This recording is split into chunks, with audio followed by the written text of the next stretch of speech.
Днес се срещаме с сянката. Не можеш да носиш сила, ако се страхуваш от себе си.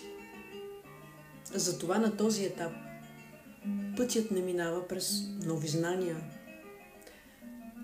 а през среща с това, което си заключвал най-дълбоко. Страховете, съмненията, гнева, болката. Всичко, което си бил научен да потискаш, а всъщност е част от твоята цялост и от твоята човечност. Сянката не е враг. Тя е пазител. Тя съдържа огромно количество заключена енергия. И ако я погледнеш с честност, ще откриеш, че в нея не дреме чудовище, а изгубен дар. И точно тук започва алхимията. Смелостта не е липса на страх. Смелостта е изборът да видиш. Истинската сила не идва от това да светиш, а от това да си готов да слезеш там, където си се скрил. Какво е всъщност сянката? Това не е лошото в теб. Това е всичко, което си бил принуден да скриеш, за да оцелееш. Твоята чувствителност, желанието да бъдеш забелязан и да бъдеш значим, яростта, че си бил пренебрегван, болката, че си се предал преди да си започнал. Сянката е архивът на истината, която си забранил да признаеш. Как се проявява?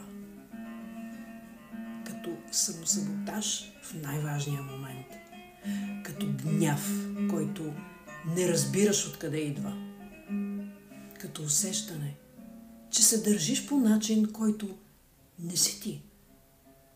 Като критичен глас, който звучи като твой, но той не е гласа на любовта.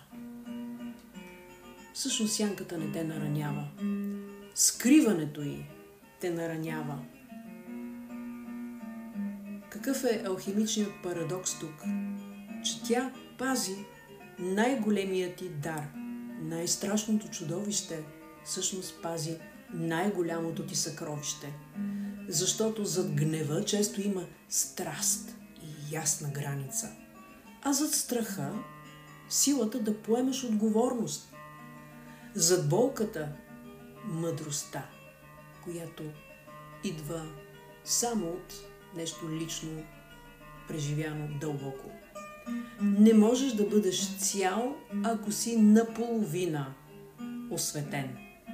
И не можеш да излъчваш сила, ако се страхуваш от тъмното себе си или се опитваш да се избелиш целия. Всъщност, алхимичната фаза започва именно тук, от мигредото, от черната фаза на разпада, защото това е истината, това е честността. Но това е и началото на откриването на най-дълбокото злато, което е заровено в теб. И тази трансформация се случва чрез обич, а не чрез борба. Коя твоя реакция те кара да се срамуваш, но всъщност те пази? Каква болка носиш, която всъщност е източник на дарба? Напиши я като символ или просто сподели. Виждам я. И да си припомним, че смелостта не е липса на страх. Смелостта е готовност да седнеш до сянката и да кажеш: разпознавам те. Ти си част от мен.